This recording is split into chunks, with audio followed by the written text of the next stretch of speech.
1986, the year the Mir space station went up and Chernobyl melted down. The Phantom of the Opera opened to packed houses, while Al Capone's vault was opened to find nothing. Bill Buckner took his eye off the ball, and the Bears danced the Super Bowl shuffle. The mullet stormed the fashion world, and Richard Cole purchased the socks he's wearing tonight. Meanwhile, on the east side of Puget Sound, a modest software company relocated to Redmond, Washington, and debuted on the stock market at $21 a share. But the real news in Redmond would involve something far more significant, an event so important that it would forever change the future of this once sleepy bedroom community. The Workshop Tavern would introduce buffalo chicken wings. Oh, and Nancy McCormick would join the Redmond City Council.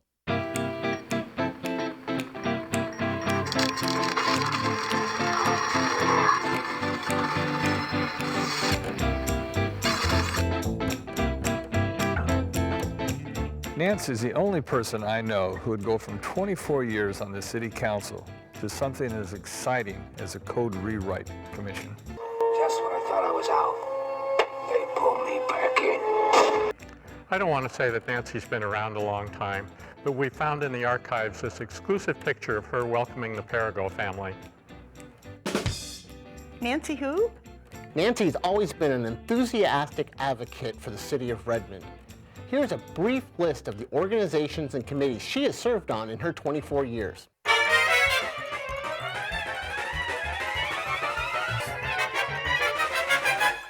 Years ago, we were debating the wildlife ordinance for the city of Redmond, and just as we were coming to the decision, the deer ate all of Nancy's roses to the ground. Needless to say, she voted no on that ordinance. It doesn't ring a bell. Yeah, I don't want to say that Nancy's been around a long time, but when she started here in the city, Overlake was actually Underlake. Nancy and I, we go way back. In fact, back in school, we both had a crush on the same guy. But he asked me to prom. Sorry, Nancy.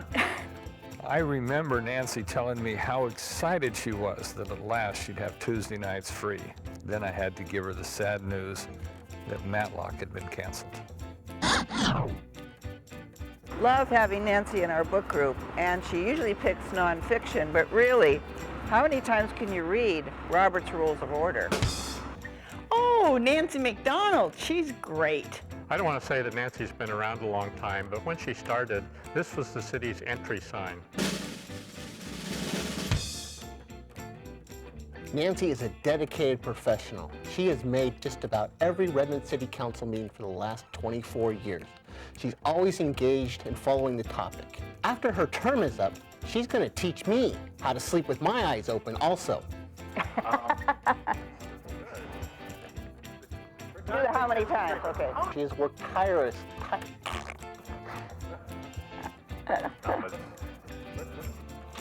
Okay. I love you, Nancy. I love you too, Nancy. Hey!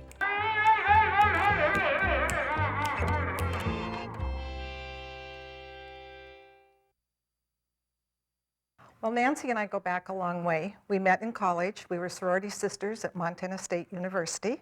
She is actually a year younger than I, but I was president of the House, and I knew that she would instantly be a leader. I remember the first time I met Nancy. I think it had to do with an issue in her neighborhood. She was, I believe, representing her neighborhood in regards to a development that was going to go on up there. Well, my first memory of Nancy is when I retired back in 1985 after serving 10 years on the council, and Nancy filed for my seat.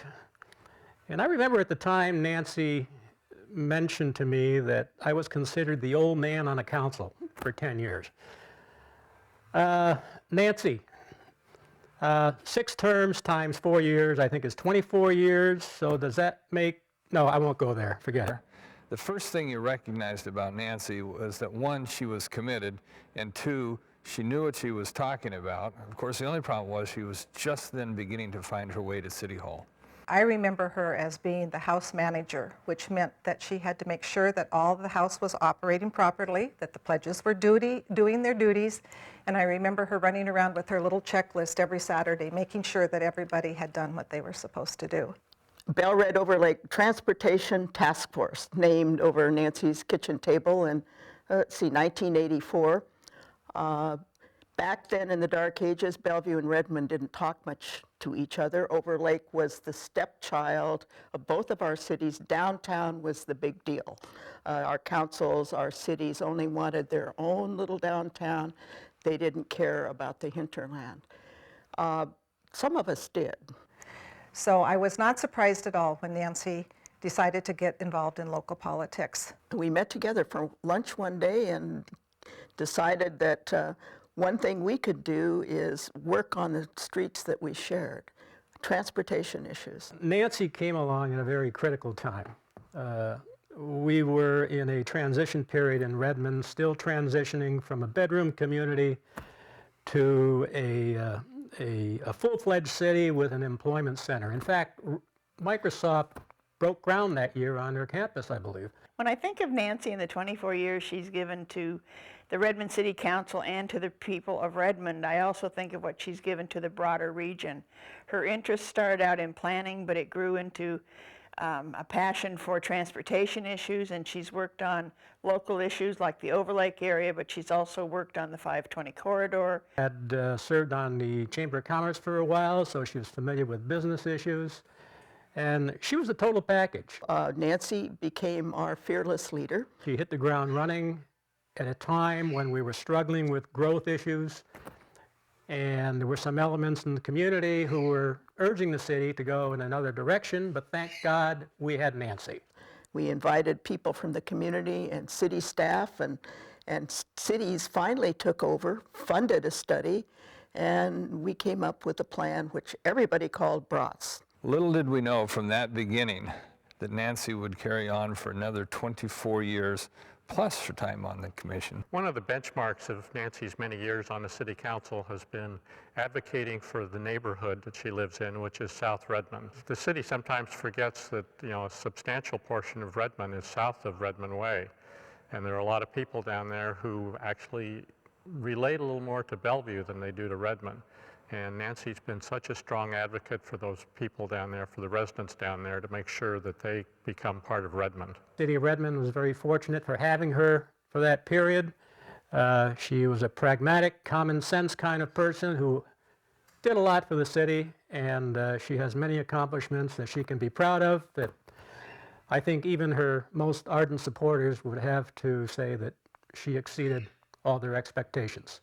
And I know that the people of Redmond have been very lucky to have her all these many years. The people of Redmond have been very fortunate to have you represent them.